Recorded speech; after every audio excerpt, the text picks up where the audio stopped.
اللهم أنت ربي لا إله إلا أنت خلقتني وأنا عبدك وأنا على عهدك ووعدك ما استطعت أعوذ بك من شر ما صنعت أبوء لك بنعمتك علي وأبوء بذنبي فاغفر لي فإنه لا يغفر الذنوب إلا أنت اللهم أنت ربي لا إله إلا أنت خلقتني وأنا عبدك وأنا على عهدك ووعدك ما استطعت أعوذ بك من شر ما صنعت أبوء لك بنعمتك علي وأبوء بذنبي فاغفر لي فإنه لا يغفر الذنوب إلا أنت اللهم صل على سيدنا محمد الفاتح لما أغلق والخاتم لما سبق ناصر الحق بالحق والهادي إلى صراطك المستقيم وعلى آله حق قدره العظيم اللهم زدنا ولا تنقصنا وأكرمنا ولا تهنا وأعطنا ولا تحرمنا وآسنا تسri alaina wardina wardana bil alamin. Alhamdulillah, segala puji kepada Allah. Wasyukrulillah, kesyukuran juga kita panjatkan kepadanya. Bicara kita menyentuh tentang keluasan keampunan Allah Subhanahu wa taala. An Anasin radhiyallahu anhu qala sami'tu Rasulullah sallallahu alaihi wasallam yaqulu qala Allah ta'ala ya ibna Adam innaka ma da'awtani wa rajawtani ghafartu laka ala ma kana minka wa la ubali ya ibna Adam law balaghat dhunubaka 'inana as-sama' thumma astaghfartani ghafartu laka ya ibna Adam law ataitani biqurbil ardi khataya thumma laqitani la tushriku bi syai'a la ataituka biqurabiha maghfiratan. Rawahu Tirmizi wa qala hadis hasan sahih. Boleh rujuk dalam himpunan hadis 40 Imam Nawawi rahimahullah taala, hadis yang ke-42. Daripada Anas radhiyallahu anhu katanya, aku mendengar Rasulullah sallallahu alaihi wasallam telah bersabda, Allah Subhanahu wa taala telah berfirman, wahai anak Adam, sesungguhnya selagi mana kamu meminta dan berharap kepadaku, maka aku akan mengampuni segala dosa yang telah kamu lakukan dan aku tidak pedulikannya lagi. Ampun, diampun. Wahai anak Adam, sekiranya dosamu setinggi langit, kemudian kamu memohon ampun kepadaku, nescaya aku mengampuni dosamu. Wahai anak Adam, jika kamu datang kepadaku dengan kesalahan sepadat isi bumi sekalipun, kemudian kamu datang menemuiku di akhirat dalam keadaan kamu tidak syirik kepadaku, tidak menyekutukan aku dengan yang lain, pastinya aku datang kepadamu dengan keampunan sepenuh bumi pula. Diriwayatkan oleh Imam Tirmizi dan beliau berkata ini adalah hadis martabat ataupun darjatnya hasan sahih. Baik, kita lihat kepada kandungan hadis ini. Baik, kita boleh faham secara mudah di sini yang mana Allah Ta'ala itu bersifat Maha Pengampun. Allah ni Maha Pengampun dan kita ada je salahnya. Ada, sama kita sedar ataupun tidak. Kulli bani Adam khata', setiap anak Adam ni ada salahnya, kata Rasulullah. Wa khairul khata'in tawabun, dan sebaik-baik kesalahan itu, kelemahan itu ialah kita kembali kepadanya. Jadi contoh pada malam ini, hadis ini untuk kita kembali kepada Allah Maha Pengampun, Maha Pemaaf. Kerana hadis ini merupakan hadis yang amat membuahkan rasa pengharapan kerana ia menerangkan betapa luasnya keampunan Allah Ta'ala, supaya orang-orang yang berdosa itu tidak berputus asa daripada keampunan Allah, yakin Allah akan mengampuninya sekalipun dosanya terlalu banyak, melainkan dosa asyirku billah, syirik yang disebut tadi. Selagi tak syirik, akan ampun. Kemungkinan dia akan dikuasai oleh maksiat tersebut, dan dengan itu ada juga yang kemungkinan hamba itu dikuasai oleh maksiat tersebut, dan dengan itu akan menjadi penghalang di antaranya untuk mendapat kepada Allah Ta'ala. Bila diberi kesedaran ini, oh ya, masih sempat lagi untuk aku kembali kepada Allah Azza wa Jalla. Isi yang pertamanya hadis ini ialah sebab-sebab keampunan. Di antara di sana terdapat beberapa cara dan sebab untuk mendapatkan keampunan terhadap kesalahan-kesalahan yang dilakukan oleh manusia. Itulah yang pertamanya, doa yang disertai dengan harapan supaya dikabulkan, supaya diterima. Doa merupakan perkara yang disuruh dan penerimaannya dijanjikan oleh Allah Azza wa Jalla, yang mana Allah berfirman, wa qala rabbukum ud'uni astajib lakum.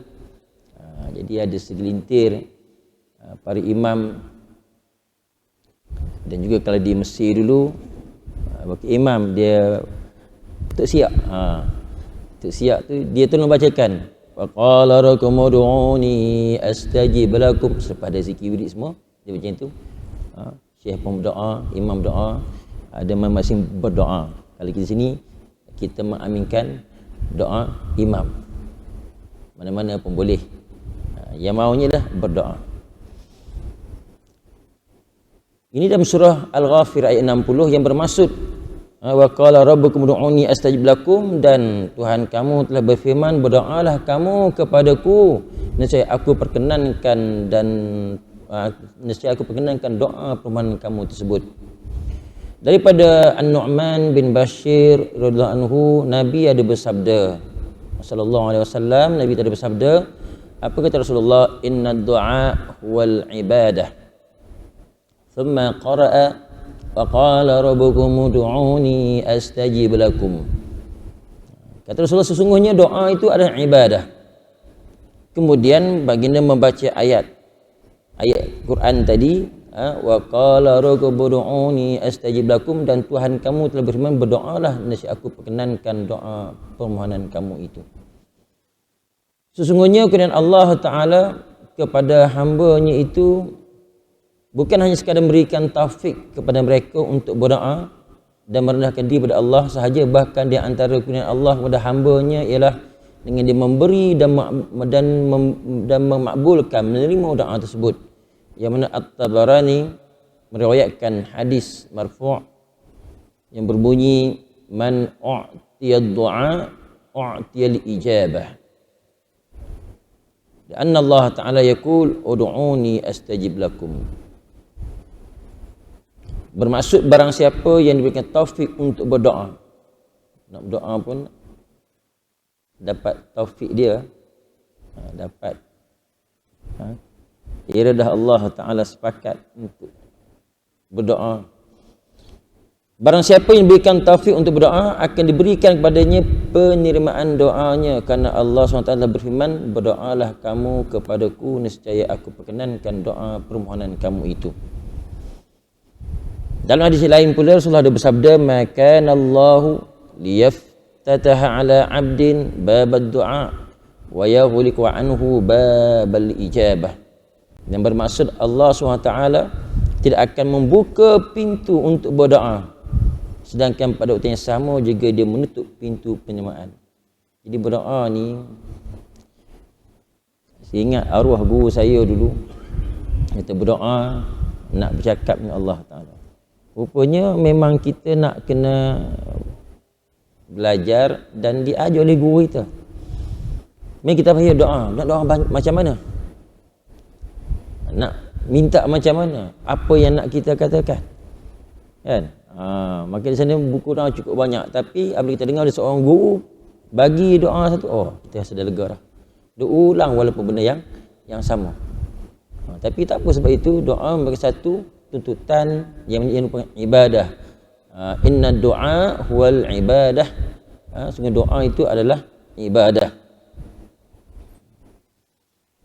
Itu sebab-sebab kampunan kerana Allah nak sangat hambanya minta pada dia, dan Allah memang memberi. Betul, pas sembahyang kita pun akan minta doa apa bagi salah, minta ampun, astaghfirullahalazim, astaghfirullahalazim. Ada riwayat yang lain yang biasa kita baca, imam pun baca dia astaghfirullahalazim allazi la ilaha illa huwal hayyul qayyum wa atubu ilaih. 3 kali dibaca sebelum lagi membaca yang lain lagi, minta keampunan. Mukaddimah untuk kuliah pun simulakan doa penghulu istighfar, Allahumma anta rabbi la ilaha illa anta khalaqtani wa ana 'abduka wa ana 'ala ahdika wa wa'dika mastata'tu a'udzu bika min syarri ma sana'tu abu'u laka bi ni'matika 'alayya wa abu'u bi zambi faghfir li fa innahu la yaghfiru dzunuba illa anta. Saya mengambil pendekatan ini, pembuka kuliah ini, kerana mengambil daripada guru kami, daripada Syekh Muhammad Ibrahim Al-Kattani Al-Husaini. Masih hidup lagi, berada di Iskandariah. Saya pun murid pertama, murid Malaysia yang mula-mula bertemu dengan beliau, dan seterusnya lah sampai pelajar kita, sampai adik-adik, sampailah dia pernah datang ke sini beberapa kali. Saya cuma dengar, tak sempat jumpa, pergi ke Kedah Negeri Sembilan. Dan salah seorang daripada ulama yang terlibat dengan Nadwah, lebih besar lagi, apa dia panggil, perhimpunan perbincangan hal ehwal Islam. Syekh Muhammad, dia muhaddis, Syekh Muhammad Ibrahim Al-Kattani, ulama yang masyhur di sebelah Iskandariah di Mesir, masih hidup lagi. 3 kali elok saya beritahu apabila saya datang kuliah di sini kan, yang mana Syekh dia akan mengajak qulu jami'an, semua baca sekali, Allahumma anta, ulang 3 kali bersama dengan beliau. Jadi akan datang kalau saya membaca penghulu istighfar, tuan-tuan pun, perempuan pun boleh ikut sama. Tepuhun keampunan. Tengok, ini Alul Bait, cucu cicit Rasulullah. Orang yang mana Allah muhaddis,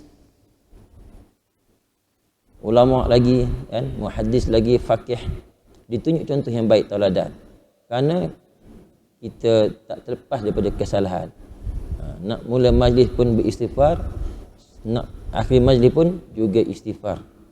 Allahu akbar. Baik. Yang keduanya, syarat-syarat penerimaan doa, halangan dan adab-adab berdoa. Ini yang kita nak tahu. Pesannya, doa-doa tak ada respon daripada Allah Ta'ala lah. Doa saya tak mustajab lah Ustaz, kan? Maka di sini diberitahu syarat penerimaan doa, halangan dan adab-adab berdoa. Disebut sini perbuatan berdoa merupakan sebab yang membawa kepada penerimaan sesuatu doa. Ini berlaku apabila syarat-syaratnya dipenuhi dan tiada penghalang yang menghalangnya daripada dimakbulkan, diterima oleh Allah. Kadang-kadang doa tersebut lambat dimakbulkan disebabkan tidak mencukupi syarat-syarat dan adab-adabnya, atau terdapat sesuatu yang menghalang. Pertamanya dijelaskan penumpuan dan penuh harapan. Kita betul-betul bersungguh-sungguh, bukan main-main. Salah satu syarat yang paling penting agar doa dimakbulkan ialah penumpuan hati ketika berdoa itu yang diiringi oleh harapan, diiringi dengan satu harapan supaya Allah Ta'ala memakbulkan permintaan. Yang mana At-Tirmizi meriwayatkan hadis daripada Abu Hurairah radhiyallahu anhu bahawa Nabi kita Muhammad SAW telah bersabda, "Ud'u Allah wa antum muqinuna bil ijabah wa 'alamu anna Allah la yastajibu du'aan min qalbin ghafilin lahin.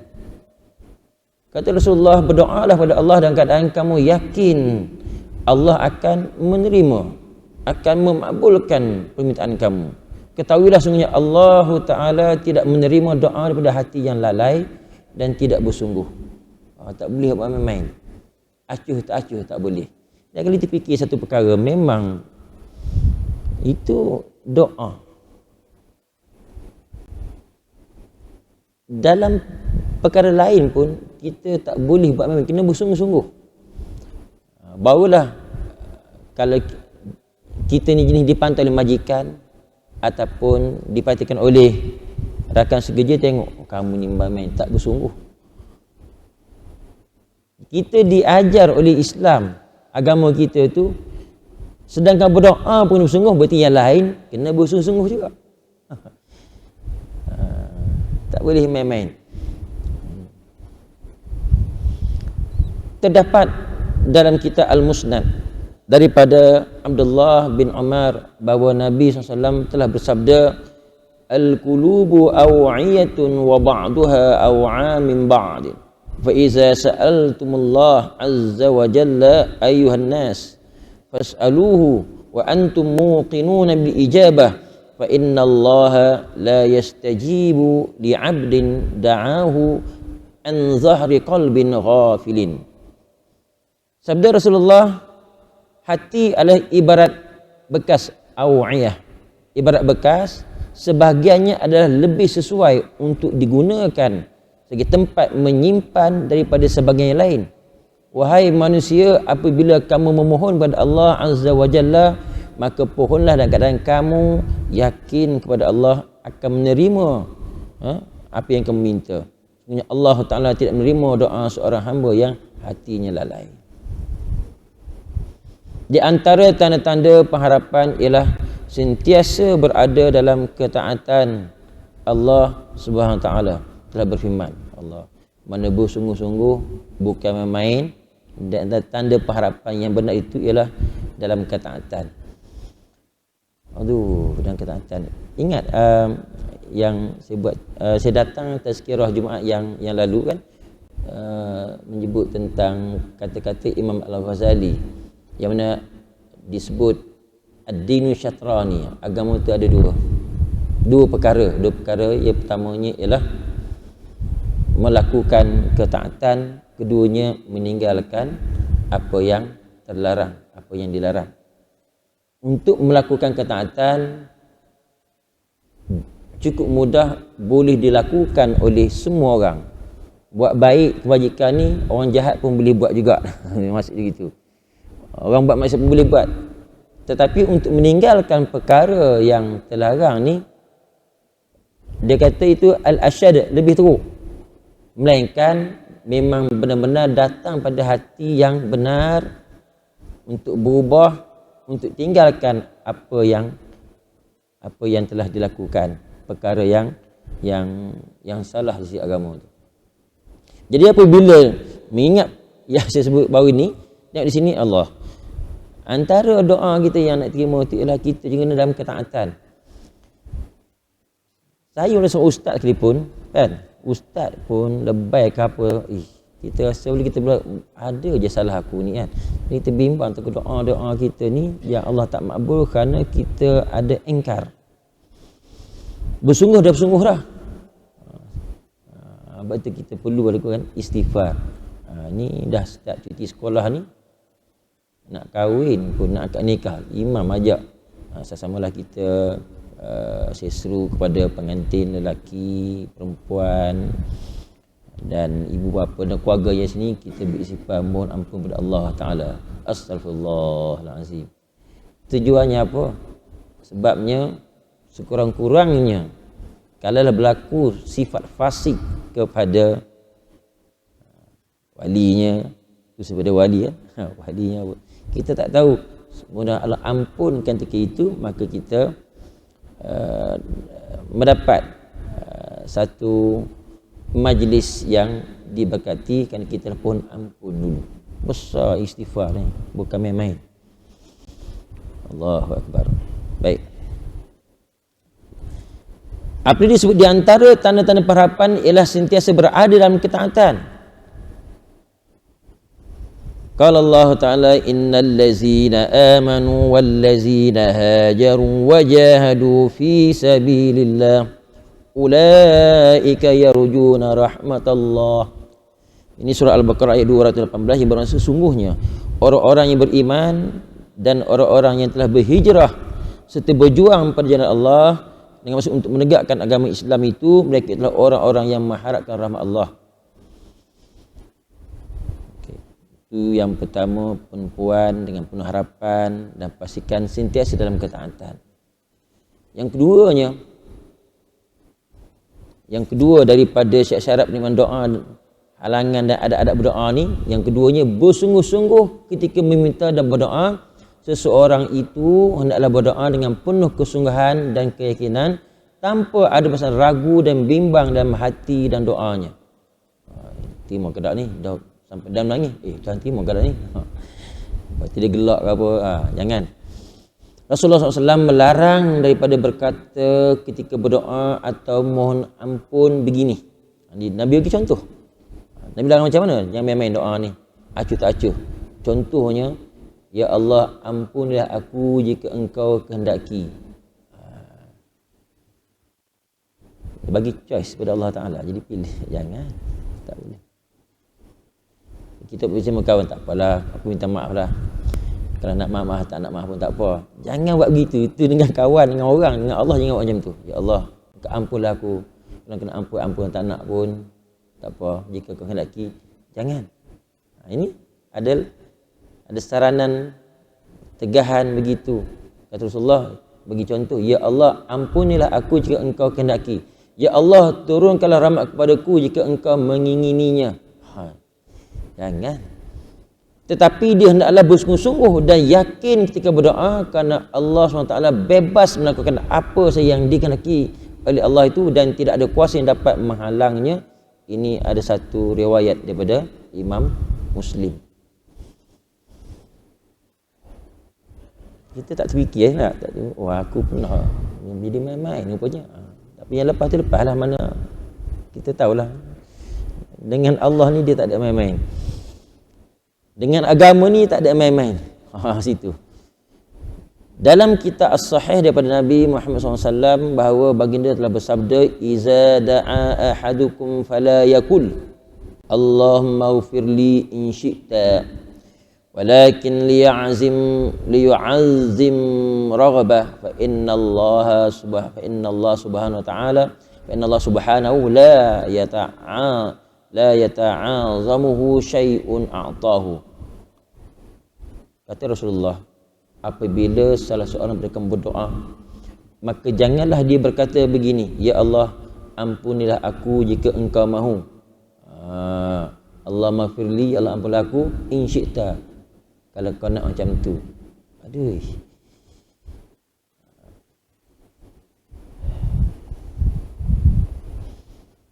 Tetapi dia hendaklah berdoa bersungguh-sungguh dan menzahirkan kesungguhan keinginannya untuk dapat pengampunan.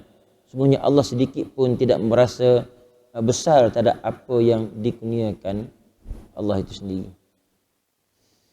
Yang ketiga, merayu-rayu dalam berdoa. Sesungguhnya Allah SWT menyukai jika hamba-hambanya menzahirkan ubudiyah, melakukan kehambaan dan mengemukakan hajat kepada Allah sehingga Allah menerima dan memenuhi permintaan mereka, hamba-hambanya. Selagi mana seseorang itu sentiasa berdoa dan mengharapkan penerimaannya tanpa merasa putus asa, maka doanya adalah dekat untuk dimakbulkan. Barang siapa yang mengetuk pintu penerimaan, kemungkinan besar pintu tersebut akan dibuka untuknya. Allah berfirman, "Wad'uuhu khaufan wa tama'an, inna rahmatallahi qaribun minal muhsinin." Ini surah Al-A'raf ayat 56 yang bermaksud, dan berdoalah kepada Allah khaufan wa tama'an, dengan perasaan bimbang kalau tidak diterima, dan juga dengan perasaan berharap-harap supaya diterima. Ada khauf dan raja. Sesungguhnya rahmat Allah Ta'ala itu dekat kepada orang-orang yang memperbaiki amalannya. Ya, kita kena memperbaiki kehidupan kita dari hari demi hari. Dalam Sahih Al-Hakim daripada Anas, beliau meriwayatkan sebuah hadis marfu' yang berbunyi, la ta'jizu 'anid du'a fa innahu la yuhlika ma'ad du'a ahadun.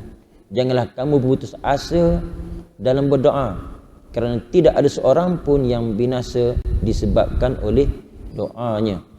Dan Nabi bersabda, man lam yas'alillah yaghdibu alaih. Kata Rasulullah, barang siapa yang tidak memohon pada Allah, maka Allah murka kepadanya. Maksudnya Allah nak kita sentiasa berdoa dalam apa keadaan sekalipun. Jangan putus asa. Saya bila dah seminggu lebih, hamba Allah minta tolong. Ada orang sampaikan dia ni dah sakit lama dah. Lepas tu dah rawat dengan beberapa ustaz. Tiba-tiba timbul nama saya. Maka hubungi saya. Kata diganggu. Pelik-pelik lah, tak apalah macam ni saya pergi dulu, saya tengok baik. Saya akan buat solat hajat dan berdoa. Kemudian saya buat air mandian. Air minum dan mandian. Pagi esok saya datang. Pergi tengok dulu. Saya kena buat kat rumah saya kan. Pagi esok pergi buat. Tapi malam tu memang dia semput. Lepas mandi minum, sebelah pagi tu bawa pergi hospital besar Ipoh. Kecemasan, ubat. Hari ni keluar. Ada seminggu daripada ICU, masuk biasa. Tapi bagusnya hamba Allah ini, dia tetap ustaz. Air pernah ustaz dah habis dah tu. Mana bagus harapan. Tapi saya terang, kena ingat, insya-Allah yang kita doa kalau bermaksud diganggu oleh perkara-perkara yang dikatakan sihir atau nama gangguan, insya-Allah dia akan pergi. Tapi saya kata dia akan tinggal kesan. Kita tolong bagi. Ada dengan kesan. Kesan apa dia Ustaz? Kesan apa yang saya belajar dulu dengan guru saya ni, guru-guru kami tu, dia memang ada terkesan oleh kerana dia ada sekat, tak boleh makan, penyakit akan datang satu penyakit, pergi gastrik dan sebagainya. Apabila Allah sembuhkan dengan sebab Allah terima doa kita untuk diminum dan mandian tadi, maka dia kena pergi hospital, rawatan. Tetap akan ada yang sekian lama dah, gigit dan sebagainya sampai naik ke leher dan sebagainya. Pergi. Betul lah, pergi saya kata alhamdulillah biasa lepas seminggu. Kan dapat tahu sakit dia, dan berawatlah dengan rawatan hospital, kemudian nak buat air penawar pun boleh. Macam tu cara dia. Allah. Ingat, ada yang ada kesan begitu. Ini sekadar perkongsian. Sebab apa saya belajar juga rawatan Islam ni, tapi bukan untuk merawat orang kata, sebab kita lah amalan peribadi, keranian diri kita. Tapi kita bantu macam itulah. Buat pada air, tiup, minum. Boleh alhamdulillah, tak boleh kena ikhtiar lagi. Kena guna dua cara, doa, kemudian rawatan bentuk hospital ke homeopati, kena. Jangan ambil salah satu cara, kena ambil keseluruhannya, kerana ada kesan. Baik, berdoa, kena berdoa. Jangan putus asa berdoa, berhajat kepada orang-orang soleh untuk bantu kita. Allah. Baik. Yang keempatnya, tidak berputus asa meninggalkan berdoa. Rasulullah SAW melarang seseorang pada cepat berputus asa lalu meninggalkan berdoa kerana lambat dimakbulkan. Bahkan baginda menjadikan perasaan tersebut sebagai salah satu faktor kenapa doa tidak dimakbulkan. Ini semua agar hamba tersebut tidak berputus asa daripada berdoa sekalipun penerimaannya memakan masa yang lama. Betul. Biasa salah satunya ialah orang yang jatuh sakit lambat pulih.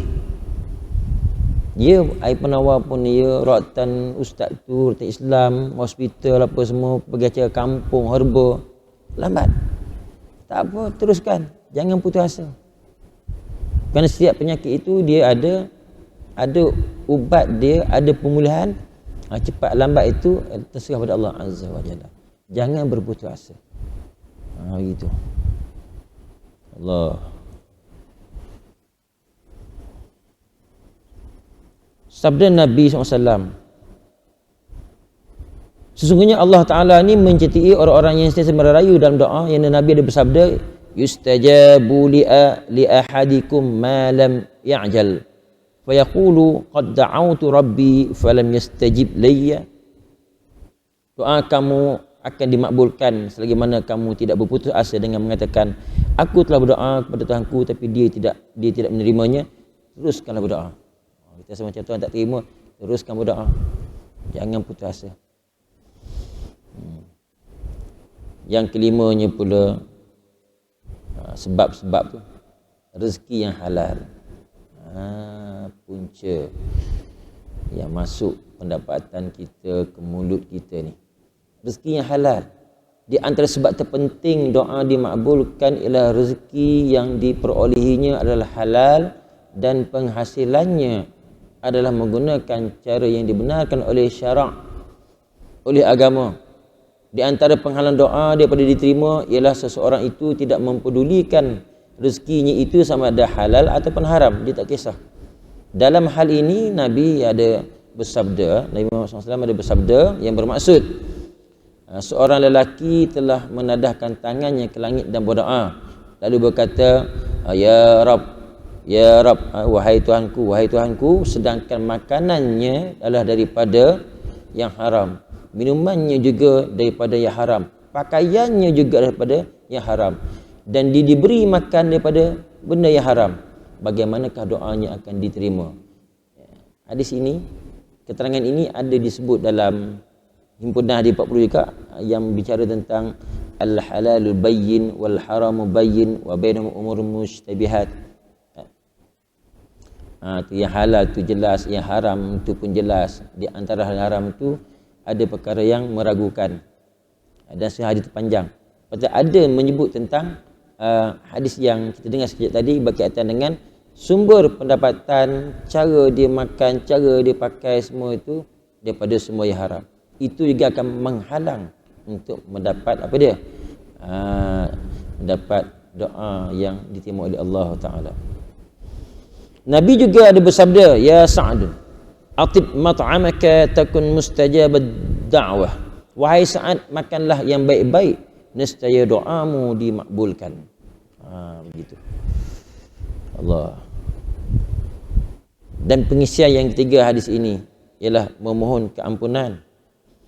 Di antara perkara yang paling penting yang mesti diminta oleh seorang hamba pada Tuhannya ialah keampunan daripada segala dosa dan seumpamanya, seperti memohon selamat daripada siksaan api neraka dan supaya dimasukkan ke dalam syurga.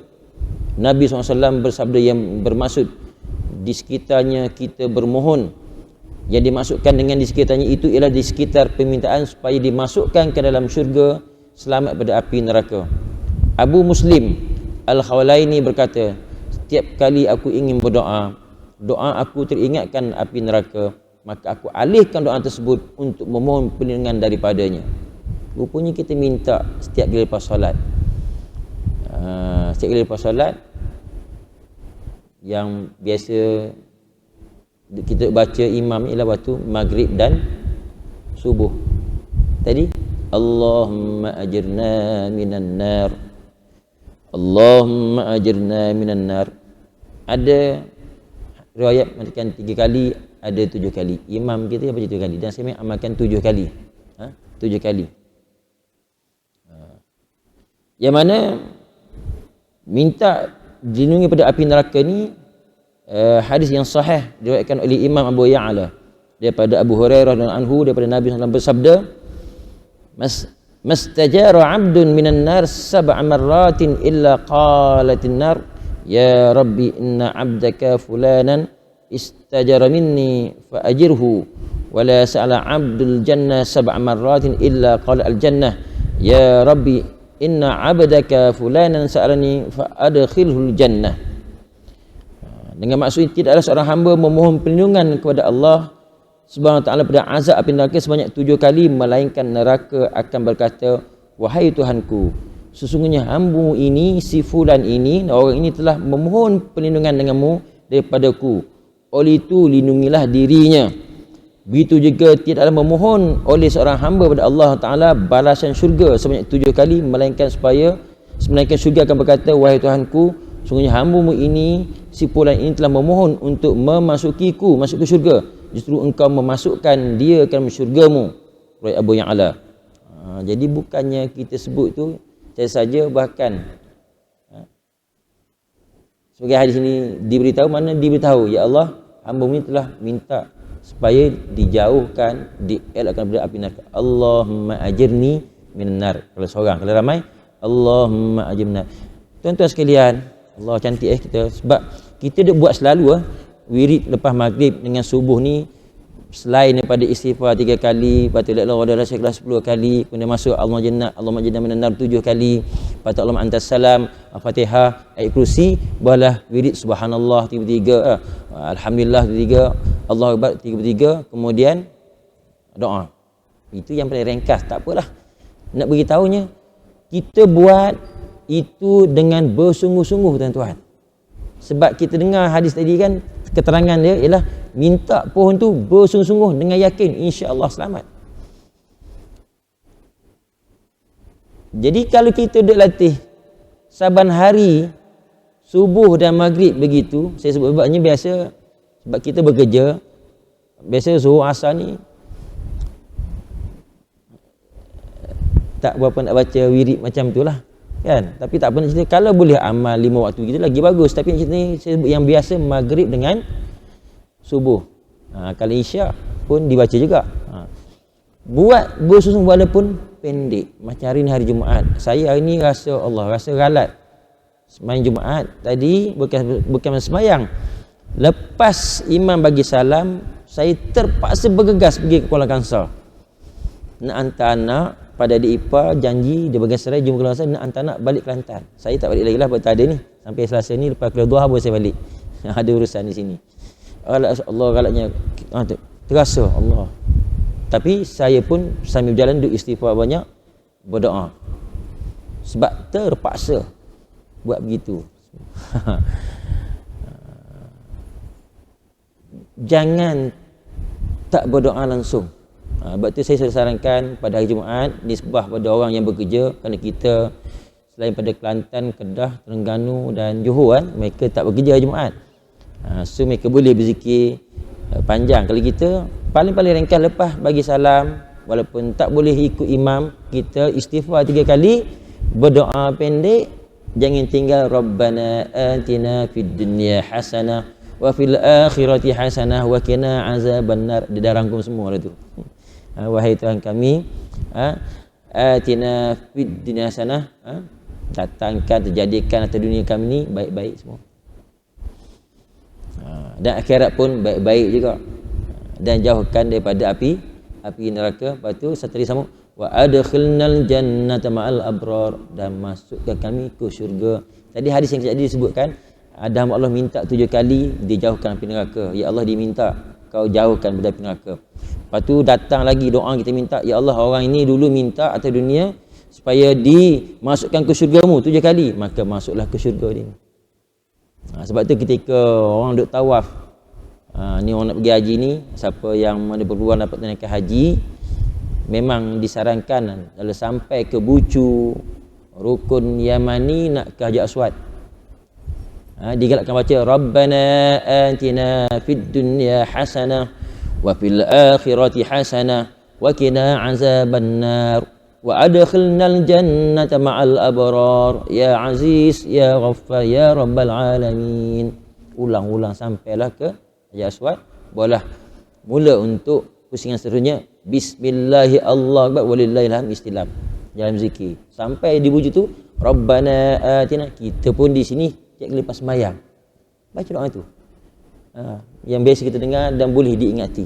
Cuma umumnya orang tak tahu, nak tambah sekali lagi, wa adkhilnal jannata, dan masukkanlah ke syurga bersama dengan orang yang abrar, orang yang baik, orang yang soleh. Ya Aziz, subhanallah, ya Aziz ya Ghaffar ya Rabbal Alamin. Doa ni nak kena ajar, nak kena latih. Kemudian berdoa ni bukan kerana kita lepas berwirid, ingat saja doa. Ingat saja doa. Dunia di Timur Tengah, di Mesir, kita duduk Mesir dulu, samalah Arab di Saudi pun, mereka dunia juga berdoa. Kau jumpa kita, dia selalu doakan kita. Sentiasa mendoakan. Bagaimana kita nak hidupkan perkara tersebut? Nak kena membudayakan. Baik. InsyaAllah. Belum lagi? Ada bunyi kan? Jam? Belum lagi. Saya tak perasan, tak nampak. Belum. Baik. Mohon keampunan. Okey, baik. Seterusnya lagi ialah isi kandungan memberi apa yang lebih baik untuk hambanya. Di antara rahmat Allah Ta'ala SWT kepada hambanya ialah apabila hambanya meminta keperluan duniawi, maka sama ada Allah akan memperkenankannya atau menggantikannya dengan lebih baik, iaitu dengan menyelamatkannya pada keburukan, atau Allah akan memberikan apa yang didoakannya di akhirat nanti, ataupun dengan sebab doa tersebut Allah mengampunkan dosanya. Yang mana Imam Ahmad dan Tirmizi meriwayatkan daripada Jabir bahawa Nabi SAW telah bersabda, "Ma min ahadin yad'u bi du'ain illa atahu Allahu ma sa'al aw kaffa anhu min su' mislahu ma lam yad'u bi ismin aw qati'atin rahim." Bermaksud tidaklah seseorang berdoa memohon sesuatu melainkan Allah akan memberikan apa yang dimintanya, atau Allah melindunginya daripada keburukan yang seumpama doanya itu, selama mana dia tidak berdoa dengan perkara maksiat ataupun yang memutuskan silaturahim. Dia macam ada syarat itu. Lepas tu kita kena jaga hubungan silaturahim. Punca tu doa tak diterima tu. Kena memaafkan orang, kerana sunnah Nabi pun dia memaafkan orang. Sebab tu saya pun rasa agak pelik. Saya dua malam lepas di masjid ada orang beritahu saya, ustaz, ada individu tu dia cakap kan selepas saja sembahyang solat jenazah kan imam akan bertanya lah apa yang kita harapkan. Orang jawab kebajikan. Oh, insya Allah masuk. Azan dulu ke? Saya ulas lepas ni. Macam mana? Laluan azan ke?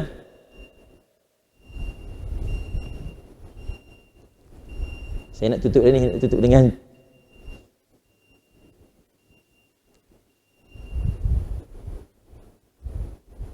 azan dulu. Tanya sebab kalau biasa kalau masjid Jalan Dairi tu insya masuk, orang mengajar dia berhenti baru azan, lepas tu dia berdiri lagi 5 minit saja untuk ulas. Itu yang terbaik elok saya kongsikan. Kalau di Mesir tengok tu, muazzin datang beritahu okey azan, lepas tu diulas tak lebih 5 minit. Silakan muazzin. Dah. Tunggu dia azan. Allah. Nabi alamin. Ada hamba Allah mengatakan dia tak sukalah apabila selepas solat jenazah tu dia mengatakan apa yang kita harapkan, orang pun jawab kebajikan. Dengan alasannya Nabi tak buat. Kalau orang tu yang meninggal tu memang orang jahat, orang zalim, kita telah memberi satu macam penjelasan palsu. Dan kita tahu dia ni orang yang kaki maksiat lah. Kenapa sampai begitu telahannya? Tak betul. Tak ada artilah kita solat jenazah tu minta ampun kan. Allahumma ufillahu warhamuhu wa'fu anhu dan seterusnya lah. Rasulullah yang ajar begitu kan. Salah ke kalau dengan maksud orang jawab itu kan bukan penyaksian, dengan harapan kebajikan. Pertama kita buat tu kebajikan untuk dia kan, solat jenazah tu. Itulah yang tidak benar lah. Mana pada saya kalau orang kata begitu, sila betulkan pemahaman kamu. Kamu silap faham tu, tak bolehlah berkongsi orang ramai jadi Allahu Akbar. Bukan isu Nabi buat tak buat, isu kamu tak faham. Kalau itu tak semayang lah. Oh dia ni jahat, zalim ustaz, bunuh orang apa semua ni. Maka rasuah ke apa? Boleh? Tak, tetap kena semayang orang ini. Syaratnya begitu. Lepas tu minta ampun, bukan apa yang dia buat, ikut apa yang dianjurkan oleh syarat oleh Nabi itu sendiri. Sekadar imam tanya apa kita harap pada si mati ni, kebajikan. Takkan kita celaka, pergi neraka, dia zalim. Takkan macam tu. Allah. Dah semayang elok doakan dia. Kan?